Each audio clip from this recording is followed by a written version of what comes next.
对，这边不好意思。好，来，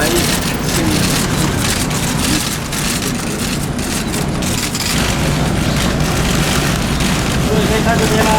投开票所的洽借这个工作呢，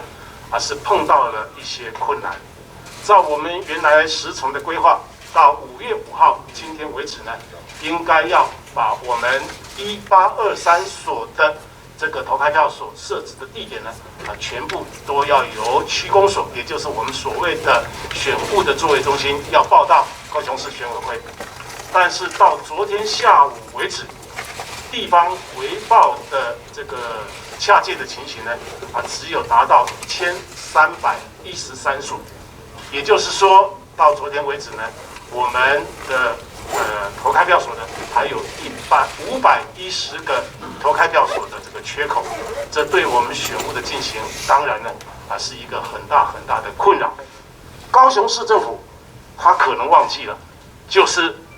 直辖市市长的选举跟罢免是属于地方自治的事项，根据地方制度法第18条的规定，这个是规定的非常清楚的。高雄市政府它不是第三者，它不是局外人，它是地方自治机关，应该要负责办理地方自治的事项，包括直辖市长选举罢免在里面。那他所辖的各区公所在这个时候，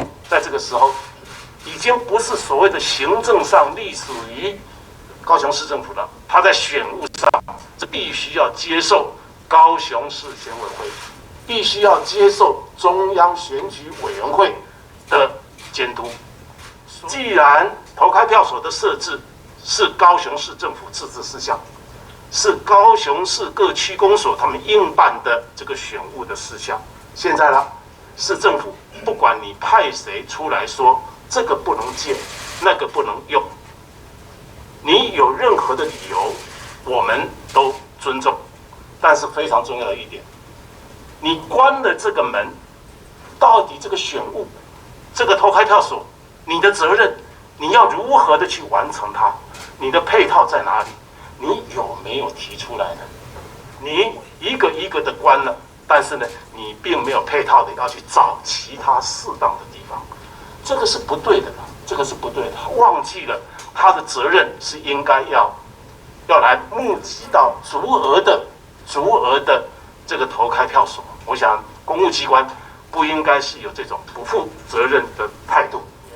我们从今天开始要公开的向高雄市的民间来增建场地，这经过不理中的对了所以我们在今天会公布我们的增建的计划，我们也不排除在可使用的空间搭帐篷来作为我们的这个投开票所的使用。